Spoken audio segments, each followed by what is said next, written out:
মোহাম্মদ আমাদেরকে বলে শোনাও, রূহ কারে বলে, কেমন করে আসে, কেমন করে যায়, এ ব্যাপারে কি জানো বলো। 2 নাম্বার প্রশ্ন, মান হুম আসহাবুল কাহফ, আসহাবে কাহফ সম্পর্কে কি জানো। 3 নাম্বার প্রশ্ন, মান হুয়া যুলকারনাইন, যুলকারনাইন বাদশা সম্পর্কে কি জানো। আল্লাহর হাবিব সাল্লাল্লাহু আলাইহি ওয়াসাল্লাম বললেন গাদান উজিবুকুম, আগামীকাল বলে দেব। কি বললেন? সবাই বলেন উত্তরে কি বললেন? আগামীকাল বলে দেব। তো আগামীকাল সবাই এসে হাজির। বলো, 3টা প্রশ্ন রেখেছিলাম গতকাল, উত্তর বলো। আল্লাহর হাবিব সাল্লাল্লাহু আলাইহি ওয়াসাল্লাম বলতে পারলেন না, কারণ ওহী আসেনি। তিনি ছিলেন ওহী নির্ভর, ডিপেন্ডেন্ট অন ওয়াহি, dependent on revelation, guided by the ওয়াহি। তিনি এর পরের দিনে বললেন গাদান উজিবুকুম, আগামীকাল বলবো। এর পরের দিনে এরা এসে হাজির, উত্তর নাই। আল্লাহর হাবিব সাল্লাল্লাহু আলাইহি ওয়াসাল্লাম আবারও বললেন গাদান উজিবুকুম, আগামীকাল বলবো। এর পরের দিনে এরা এসে হাজির। এরকম 1 দিন 2 দিন 3 দিন নয়, টানা 15 দিন আল্লাহর হাবিব সাল্লাল্লাহু আলাইহি ওয়াসাল্লাম এই প্রশ্নগুলোর উত্তর করতে পারেন নাই। আল্লাহর হাবিব সাল্লাল্লাহু আলাইহি সাল্লামের নবুয়তের জিন্দেগিতে এত বিব্রতকর পরিস্থিতিতে তিনি কখনো পড়েন নাই। ইহুদিরা প্রতিদিন এসে হট্টগোল করে আর মক্কায় রটনা ছড়ায়, দেখো এই লোকটা যদি সত্যিই নবী হতো তাহলে তো উত্তর করতে পারতো, ঠিক কি না? যেহেতু উত্তর করতে পারে না, আসলে সে আসল নবী নয়, সে ভণ্ড নবী, মিথ্যা নবী। পড়েন নাউযুবিল্লাহ। 15 দিন পর আল্লাহ আয়াত নাযিল করলেন, ওয়ালা তাকুলান্না লিশাইইন ইন্নী ফাইলুন যালিকা গাদা ইল্লা আইয়াশা আল্লাহ। ও নবী, ভবিষ্যতের ব্যাপারে সামনে থেকে যখন আপনি ওয়াদা দিবেন, ওয়াদা দেওয়ার সময় ইনশাআল্লাহ শব্দটা মিলিয়ে দিবেন। সুবহানাল্লাহ পড়েন। আল্লাহর হাবিব সাল্লাল্লাহু আলাইহি সাল্লামকে শিখানোর মধ্য দিয়ে গোটা উম্মাহকে আল্লাহ শিখাই দিলেন যে ভবিষ্যতের কমিটমেন্ট যখন দিব, প্রমিস যখন দিব, প্রমিস দেওয়ার সময় কি বলবো, কি বলবো। আল্লাহর হাবিব সাল্লাল্লাহু আলাইহি সাল্লাম ইনশাআল্লাহ বলতে ভুলে গিয়েছিলেন। এজন্য 15 দিন, টানা 15 দিন ওহী আসে নাই। আল্লাহর হাবিব সাল্লাল্লাহু আলাইহি সাল্লাম একবার মসজিদে নববীতে ঢুকলেন, ঢুকেই দেখলেন সাহাবারা কথা বলছে। এক সাহাবী বললেন, আমার কাছে তো সবচেয়ে অবাক লাগে যে আল্লাহ তাআলা সর্বপ্রথম যে মানুষকে বানালেন ওনার নাম কি? সবাই পড়েন, তুমি মাটির আদমকে প্রথম সৃষ্টি করিয়া ঘোষণা করিয়া দিলে শ্রেষ্ঠ বলিয়া, তাই তো নূরের ফেরেশতা করে আদমকে সেজদা, ঠিক কি না? তাই তো নূরের ফেরেশতা করে আদমকে সেজদা, সবার চেয়ে সম্মান দিলে মাটির আদমকে। আল্লাহু আল্লাহু তুমি জাল্লে জালালুহু, শেষ করা তো যায় না গে তোমার গুণগান। আল্লাহু আল্লাহু, সুবহানাল্লাহ পড়েন। এই সাহাবী বললেন যে আমার কাছে সবচেয়ে অবাক লাগে যে আল্লাহ তাআলা প্রথম মানুষ হিসেবে আদম আলাইহিস সালামকে বানালেন আর ওনাকে উপাধি দিলেন সফিউল্লাহ। আদম আলাইহিস সালামের উপাধি, উত্তর দিতে হবে আওয়াজ করে। আদম আলাইহিস সালামের উপাধি কি ছিল? আল্লাহর হাবিব সাল্লাল্লাহু আলাইহি ওয়াসাল্লাম দূরে দাঁড়িয়ে শুনছেন সাহাবাদের কনভারসেশন। আরেক সাহাবা বললেন, আরে আমার কাছে তো এর চেয়ে বেশি অবাক লাগে যে তিনি মুসা আলাইহিস সালামকে বানিয়েছেন নাজিউল্লাহ। নাজিউল্লাহ, যে আল্লাহর সাথে না যাই ইউনাজি, মুনাজাত করে, গোপনে কথা বলে, কালিমুল্লাহ। এটা অবাক লাগে যে আল্লাহ তাআলা কোনো মিডিয়া ছাড়া, ভায়া ছাড়া, মাধ্যম ছাড়া পৃথিবীর একটা মানুষের সাথে সরাসরি কথা বলবেন। আমার কাছে তো উনার মর্যাদাটা সবচেয়ে বড় মর্যাদা মনে হয়, উনি নাজিউল্লাহ। আরেক সাহাবা বললেন, আমার কাছে তো এর চেয়ে বেশি অবাক লাগে সাইয়েদনা ইব্রাহিম আলাইহিস সালামের ব্যাপারটা, কারণ ওনাকে আল্লাহ তাআলা বানিয়েছেন খলিলুল্লাহ। তাহলে একজনকে পাওয়া গেল সফিউল্লাহ, আরেক নবীকে পাওয়া গেল কালিমুল্লাহ বা নাজিউল্লাহ, আরেক নবীকে পাওয়া গেল খলিলুল্লাহ। এই কনভারসেশন যখন আল্লাহর হাবিব সাল্লাল্লাহু আলাইহি ওয়াসাল্লাম শুনলেন, আল্লাহর হাবিব সাল্লাল্লাহু আলাইহি ওয়াসাল্লাম মসজিদে নববীতে প্রবেশ করে সাহাবাদেরকে বললেন, তোমরা যা বলেছো আমি সব শুনেছি, তোমরা যা বলেছো সব সত্যই বলেছো, ঠিকই বলেছো। আল্লাহ তাআলা একজনকে বানিয়েছেন সফিউল্লাহ, একজনকে বানিয়েছেন খলিলুল্লাহ, একজনকে বানিয়েছেন কালিমুল্লাহ। তবে জেনে রেখো আমি হচ্ছি হাবিবুল্লাহ, আমি Habibullah. The higher status, the higher peak of the status, সবচেয়ে উঁচু স্ট্যাটাস হচ্ছে আমার। খলিলুল্লাহ মানে আল্লাহর বন্ধু, হাবিবুল্লাহ মানে হচ্ছে আল্লাহর বন্ধু। কিন্তু খলিলুল্লাহ এমন বন্ধু যে বন্ধু আল্লাহকে খুশি করার জন্য কাজ করে, আর হাবিবুল্লাহ হচ্ছে আল্লাহর এমন বন্ধু যে বন্ধুকে খুশি রাখার জন্য আল্লাহ নিজেই কাজ করে। আল্লাহর হাবিব সাল্লাল্লাহু আলাইহি ওয়াসাল্লাম ছিলেন হাবিবুল্লাহ। চিল্লায় বলেন, তিনি কি ছিলেন? হাবিবুল্লাহ। এত মর্যাদা, এত সম্মান, এত স্ট্যাটাস গোটা বিশ্বের দ্বিতীয় কারো আছে? আল্লাহর হাবিব সাল্লাল্লাহু আলাইহি ওয়াসাল্লামের নুরানি চেহারার মতো চেহারা পৃথিবীর অন্য কারো আছে? কোন দিক দিয়ে আল্লাহর হাবিবের সাথে কোনো মানুষের কোনো ধরনের কম্পারিজন তুলনা চলতে পারে না। Whether it's the fitness, whether it's the skin colour, whether it's the sound, whether it's the status, he is out of any kind of comparison. তিনি সব ধরনের তুলনার ঊর্ধ্বে। As a father, as a teacher, as a commander, as a lawgiver, as a lawmaker, as a reformer of the society, Muhammad is the superman of the world. সুবহানাল্লাহ পড়তে পারলেন না? স্বামী হিসেবে, বাবা হিসেবে, নেতা হিসেবে, সমাজ সংস্কারক হিসেবে, নবী হিসেবে আল্লাহ রাসূল সাল্লাল্লাহু আলাইহি ওয়াসাল্লাম হচ্ছেন এই পৃথিবীর একজন সুপারম্যান।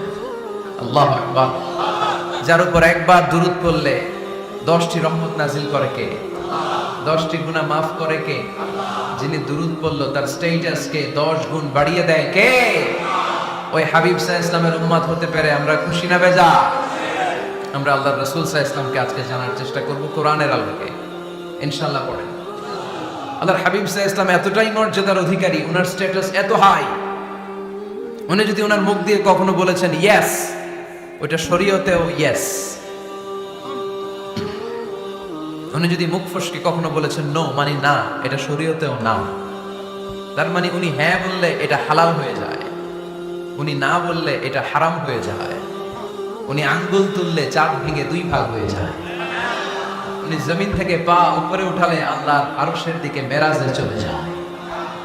উনি এমন নবী, উনারে বাদ দিলে ইসলাম থাকে না, থাকে? উনি এমন রাসূল, উনারে বাদ দিলে কোরআন বোঝা যায় না, কারণ কোরআন ওনার উপর নাজিল করেছে কে? উনি এমন হাবিব যাকে বাদ দিলে হাদিস বোঝা যায় না, কারণ এই হাদিস হচ্ছে এই প্রিয় নবীর মুখ নিঃসৃত বাণী, ঠিক কি না? উনি এমন রাসূল যাকে বাদ দিলে সালাত বোঝা যায় না, কারণ সালাত কেমন করে পড়তে হয়, আদায় করতে হয় বিশ্বনবী হাতে কলমে শিক্ষা দিয়েছেন, ঠিক কি না? এক সাহাবী সালাত পড়ছিলেন, সালাত পড়ে আল্লাহর হাবিব সাল্লাল্লাহু আলাইহি ওয়াসাল্লামের কাছে আসলেন। আল্লাহ রাসূল বললেন, সাল্লি ফা ইন্নাকা লাম তুসাল্লি, রিপিট ইউর সালাত because you didn't offer your salah in a correct way. আবার নামাজ পড়া হয়নি। সাহাবী যে আবার পড়লেন, আবার আসলেন, আল্লাহর হাবিব বললেন আবার পড়া হয় নাই। সাহাবী পরে আসলেন, আল্লাহর হাবিব বললেন সাল্লি ফা ইন্নাকা লাম তুসাল্লি, আবার নামাজ পড়া হয় নাই। এবার সাহাবী এসে কেঁদে দিলেন, এসে বললেন ইয়া রাসূলুল্লাহ, এর চেয়ে ভালো তো আমি পড়তে পারি না।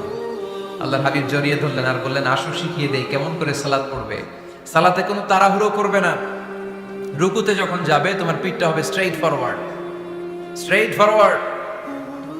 রুকু থেকে সোজা হয়ে দাঁড়াবে, 2 সিজদার মাঝখানে সোজা হয়ে বসবে। সিজদায় যখন যাবে রিল্যাক্স করবে। সালাতে কি করতে হয়? রিল্যাক্স। আমার সাথে সাথে সবাই আওয়াজ করে পড়েন রিল্যাক্স। সালাতে রিল্যাক্স করবেন, তাড়াহুড়ো করতে পারবেন না। আল্লাহর হাবিব সাল্লাল্লাহু আলাইহি ওয়াসাল্লাম শিখালেন কিভাবে সালাত পড়তে হয়। তার মানে এই নবীরে বাদ দিলে সালাত বোঝা যায়, এই নবীকে বাদ দিলে সিয়াম বোঝা যায় না। সিয়াম কেমন করে পালন করতে হয় এই নবী শিখিয়েছেন। এই নবীকে বাদ দিলে হজ বোঝা যায় না, কারণ এই হাবিব বলেছেন খুযু আন্নী মানাসিকাকুম, কেমন করে হজ করতে হয় আমার কাছ থেকে শিখে নাও। এই নবী এমন নবী, এই নবীরে বাদ দিলে জান্নাতে যাওয়া যাবে না, ঠিক কি না?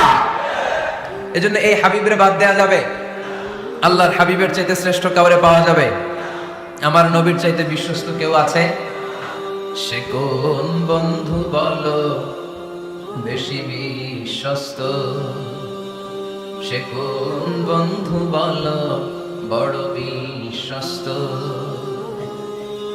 কার কাছে মন খুলে দেয়া যায়, কার কাছে প্রাণ খুলে দেয়া যায়,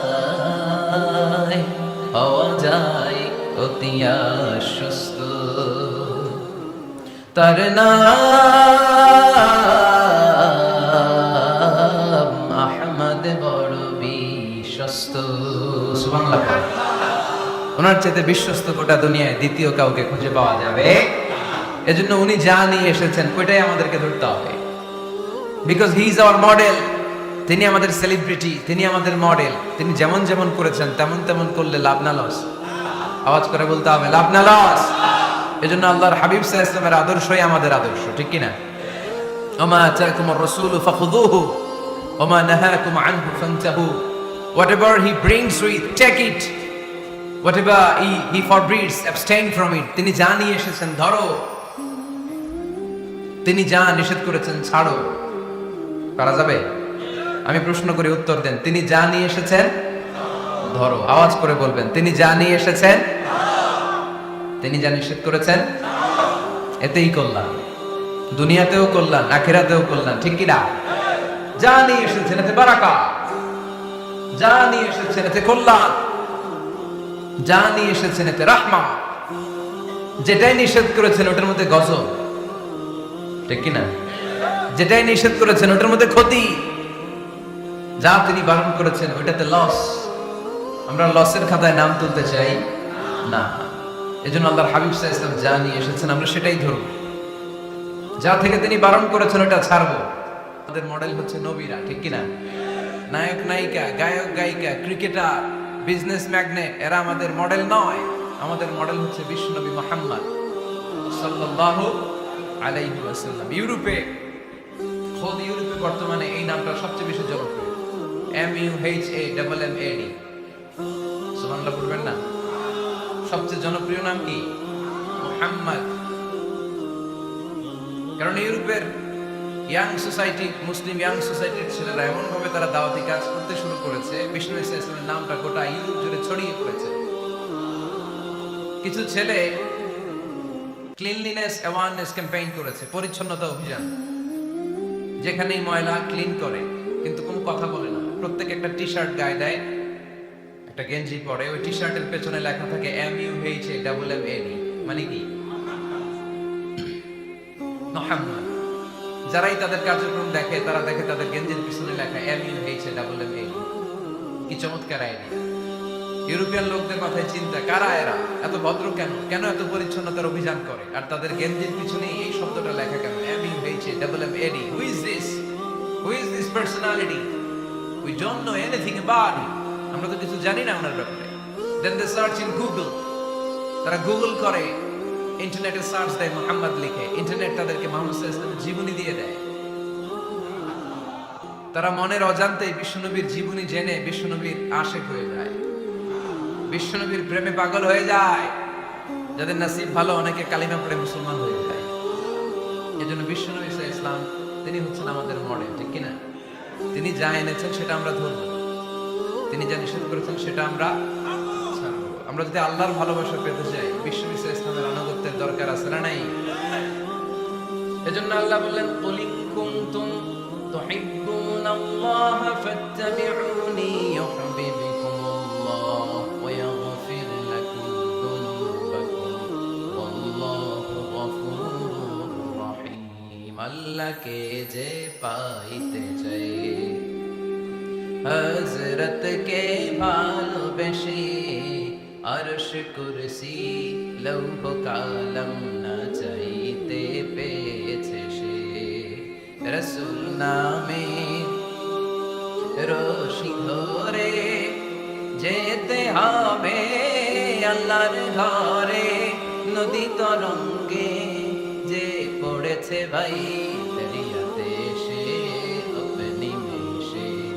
হযরতের অনুসরণে আরশ কুরসি লৌহ কালাম না চাইতে পেয়েছে সে। সুবহানাল্লাহ। এজন্য আল্লাহর হাবিব সাল্লাল্লাহু আলাইহি ওয়াসাল্লামের ভালোবাসা আমাদের অন্তরে থাকার দরকার আছে না নাই? আনুগত্যের দরকার আছে না নাই? তাহলেই আল্লাহর ভালোবাসা পাওয়া যাবে, ঠিক কিনা? আজকে আমরা কোরআনের আলোকে আল্লাহর হাবিব সাল্লাল্লাহু আলাইহি ওয়াসাল্লামকে চিনব।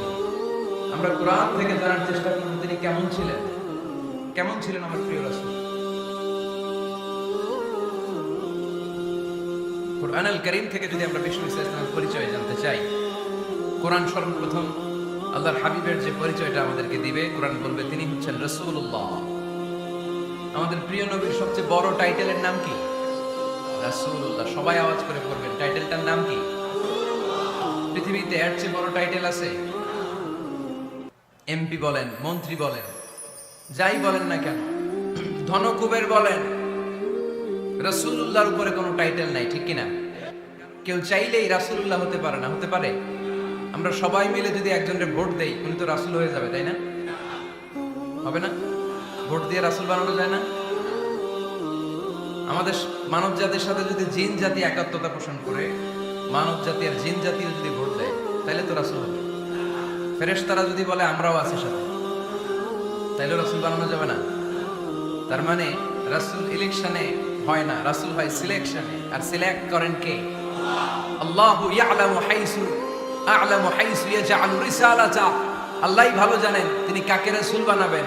এজন্য চাইলেই রাসূল হওয়া যায় না, ভোট দিয়ে রাসূল বানানো যায় না। রাসূল সিলেক্ট করেন একজন, চিল্লায় বলেন তিনি কে?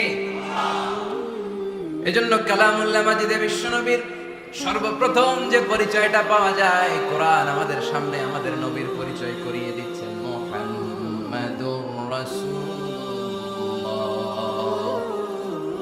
ওয়াল্লাযীনা মাআহু আশিদ্দাউ আলাল কুফফারি রুহামাউ বাইনাহুম।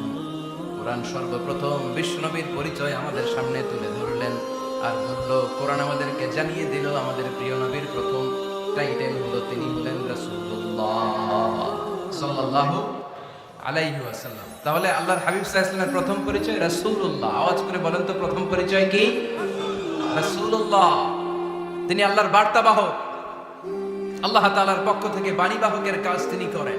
কিন্তু আমার নবী এতটাই বিনয়ী ছিলেন, এতটাই হাম্বল ছিলেন, আউট অফ হাম্বলনেস তিনি নিজেকে রাসূল বলে পরিচয় করে দেওয়ার আগে তিনি নিজেকে আল্লাহর দাস বা গোলাম বলে পরিচয় দিতেন। পড়েন সুবহানাল্লাহ। বিনয়ের কারণে তিনি বলতেন, ইন্নী আব্দুল্লাহি ওয়া রাসূলুহু, নিশ্চয় আমি আল্লাহর দাস, নিশ্চয় আমি আল্লাহর গোলাম, তারপর আমি আল্লাহর রাসূল। আল্লাহর হাবিব যখন আল্লাহর কাছে দোয়া করতেন, আল্লাহর হাবিব বলতেন, আল্লাহুম্মা ইন্নী আবদুক ওয়া ইবনু আবদিক ওয়া ইবনু আমাতিক নাসিয়াতি বিয়াদিক। আল্লাহর হাবিব বলতেন, আল্লাহ আমি আপনার গোলাম, শুধু আমি আপনার গোলাম নয়, আমি গোলামের ঘরের গোলাম। আল্লাহু আকবার। আমার বাবা আব্দুল্লাহ আপনার গোলাম, আমার দাদা আব্দুল মুত্তালিব আপনার গোলাম, আমার দাদার বাবা তিনিও আপনার গোলাম, আমার মা বাবা আপনার বান্দি। সুবহানাল্লাহ। তাহলে তিনি রাসূল হওয়ার পরেও তিনি নিজেকে গোলাম বলে পরিচয় দিতেন, দাস বলে পরিচয় দিতেন। আমরাও যখন সালাতে তাশাহুদে পড়ি, আশহাদু আল্লা ইলাহা ইল্লাল্লাহ ওয়া আশহাদু আন্না মুহাম্মাদান আবদুহু ওয়া রাসূলুহু, তিনি আল্লাহর আবদ, তিনি আল্লাহর দাস, তারপরে তিনি আল্লাহর রাসূল। বিনয়ের কারণে আল্লাহর হাবিব সাল্লাল্লাহু আলাইহি ওয়াসাল্লাম পরে রাসূল হিসেবে পরিচয়টা পেশ করতেন। আগে বলতেন আমি আল্লাহর গোলাম, আমি আল্লাহর। তিনি দোয়া করতেন, আল্লাহ আমি আপনার গোলাম, গোলামের ঘরের গোলাম, বান্দির ঘরের গোলাম। আল্লাহ আমার মাথার চুলের ঝুঁটি আপনার হাতের মুঠোয়, আপনি যেদিকে টান দিবেন আমি ওদিকে যেতে বাধ্য। আপনি ডানে টানলে আমি ডানে যাই, আপনি বায়ে টানলে আমি বায়ে যাই, যেখানে নেবেন আমি ওখানেই যেতে বাধ্য। ঠিক কি না? আউট অফ হাম্বলনেস, বিনয়ের কারণে। কি বিনয়ী ছিলেন বিষ্ণু ঈসা ইসলাম। তিনি আল্লাহর রাসূল, তারপরেও তিনি পরিচয় দিতেন, আল্লাহ আমি আপনার গোলাম। আওয়াজ করে পড়েন সুবহানাল্লাহ। তাহলে প্রথম যে পরিচয় কোরআন আমাদেরকে দিল সেটা হচ্ছে আমাদের প্রিয় নবী ছিলেন রাসূলুল্লাহ। আওয়াজ করে বলেন পরিচয়টা কি? এর চেয়ে বড় পরিচয় হতে পারে? হতে পারে? দ্বিতীয় পর্যায়ে কোরআন আমাদেরকে জানাচ্ছে যে তিনি শুধু রাসূলুল্লাহই নয়, তিনি শুধু আল্লাহর রাসূলই নন, তিনি হচ্ছেন শেষ রাসূল, তিনি হচ্ছেন শেষ নবী, তিনি খাতামুন নবিয়্যিন। ওনার পরে আর কোন নবী আসবে? চিল্লায় বলেন। এই হায়দারগঞ্জের একজন যদি ঘোষণা দেয় আমি নবী, কি করবেন?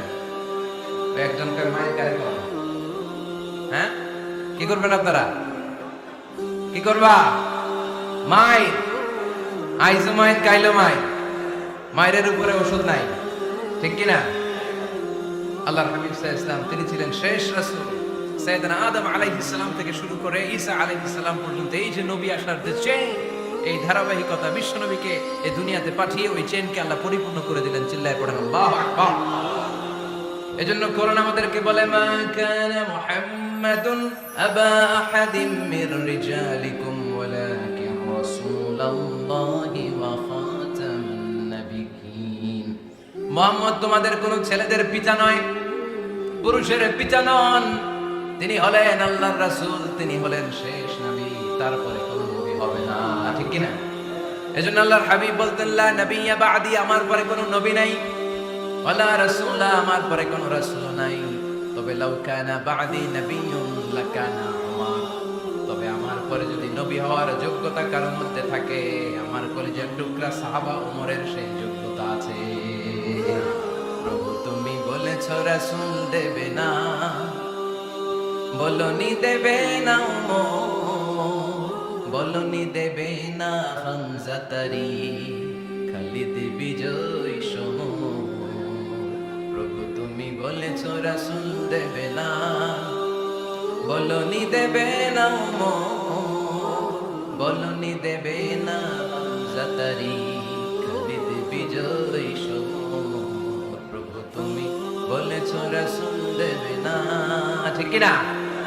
আল্লাহর হাবিব বললেন আমার পরে কোনো নবী নাই, আমার পরে কোনো রাসূল নাই, তবে আমার পরে যদি নবী হওয়ার যোগ্যতা কারো থাকে ওমরের সেই যোগ্যতা আছে।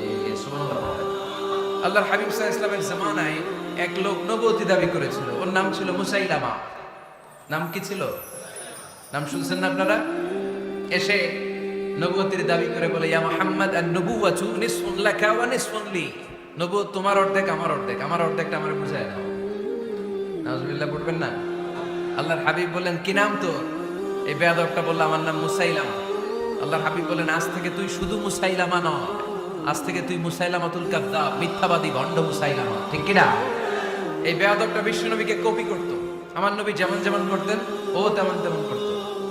আল্লাহর হাবিব সাল্লাল্লাহু আলাইহি ওয়াসাল্লাম মদিনার নবজাতক শিশুদের মাথায় হাত বুলিয়ে দিলে বাচ্চাদের মাথার চুল বড় হয়ে যেত। এই বেয়াদবটাও কপি করে অনুকরণ করে তার এলাকায় নবজাতক বাচ্চাদের মাথায় হাত বুলিয়ে দিত, কিন্তু চুল বড় হওয়া তো দূরের কথা, যেই বাচ্চার মাথার তালুর মধ্যে এই বেয়াদবের হাত লাগছে ওই বাচ্চাগুলোর মাথা আজীবন ছিল টাক মাথা, কোনো চুলই গজায় নাই। আল্লাহর হাবিব সাল্লাল্লাহু আলাইহি ওয়াসাল্লাম লোনা পানির কুয়ার ভেতরে কুলি করে ফেলে দিলে ওই কুয়ার পানি মিঠা পানির কুয়ায় পরিণত হয়ে যেত, আর এই বেয়াদব মিঠা পানির কুয়ার মধ্যে কুলি ফেললে ওটা লোনা পানির কুয়া হয়ে যেত।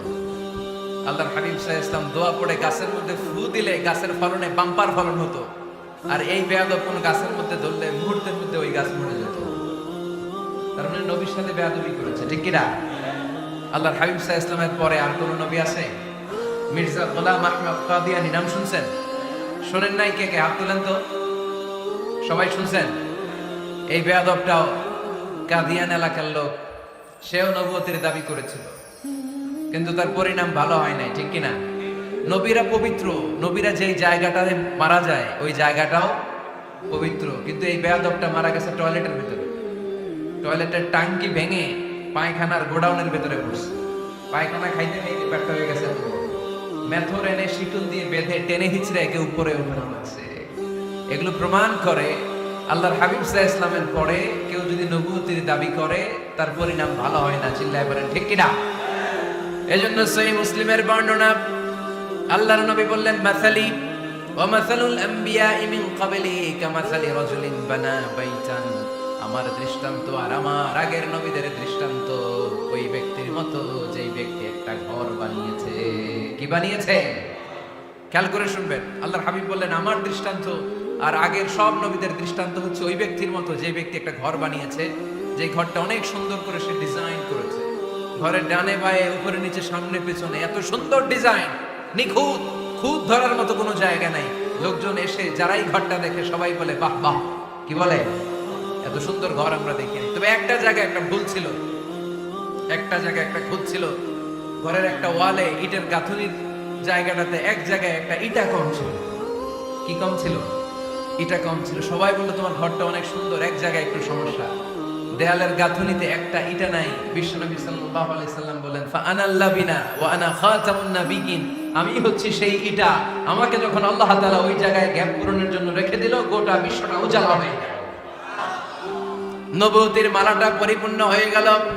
ফা আনাল লাবিনা ওয়া আনা খাতামুন নাবিয়িন, আমি হলাম সেই ইটা, আমাকে যখন আল্লাহ তাআলা দুনিয়ায় পাঠালেন গোটা দুনিয়াটারে আলোকিত করে দিল কে? এরা হতে হেলে দুলে নুরানি তনু ওকে আসে হায়, সারা দুনিয়ার হেরে মেরে পর্দা খুলে খুলে যায়। সে যে আমার কামলিওয়ালা কামলিওয়ালা, সে যে আমার কামলিওয়ালা কামলিওয়ালা, তার ভাবে বিভোল রাঙা পায়ের তলে, পর্বত জঙ্গল টল মল টলে, খুরমা খেজুর বাদাম জাফরানি ফুল ঝরে ঝরে যায়। সে যে আমার কামলিওয়ালা কামলিওয়ালা। সুবহানাল্লাহ পড়েন। এজন্য আল্লাহর হাবিব বলতেন আমি শেষ নবী, আমি শেষ রাসূল, আমার পরে কোনো রাসূল নাই, আমি হলাম খাতামুন নবিয়্যিন। সুবহানাল্লাহ। তাহলে কোরআন সর্বপ্রথম আল্লাহর হাবিবের যে পরিচয়টা দিল সেটা হচ্ছে আল্লাহর হাবিব হচ্ছেন রাসূলুল্লাহ। আওয়াজ করে বলেন তো তিনি কি ছিলেন? আল্লাহ রাসূল ছিলেন। দ্বিতীয় যে পরিচয়টা কোরআন আমাদেরকে দেয় সেটা হচ্ছে তিনি যেন তেন রাসূল নন, তিনি হচ্ছেন শেষ রাসূল, শেষ নবী, খাতামুন নবিয়্যিন। তার মানে আমার নবীর পরে আর কোন নবী পৃথিবীতে আসবে। তিন নাম্বার কোরআন যে পরিচয়টা আল্লাহর হাবিবের আমাদের সামনে তুলে ধরেছে সেটা হচ্ছে তিনি রাসূল ছিলেন, শেষ রাসূল ছিলেন, তবে তিনি মানুষ ছিলেন। তিনি কি ছিলেন? আওয়াজ করে বলেন। আমার নবী কি জিন ছিল? ফেরেশতা ছিল না? কি ছিল? আওয়াজ করে বলেন কি ছিল? তিনি মানুষ ছিলেন, তবে যেন তেন মানুষ নন, অসাধারণ মানুষ। কেমন মানুষ?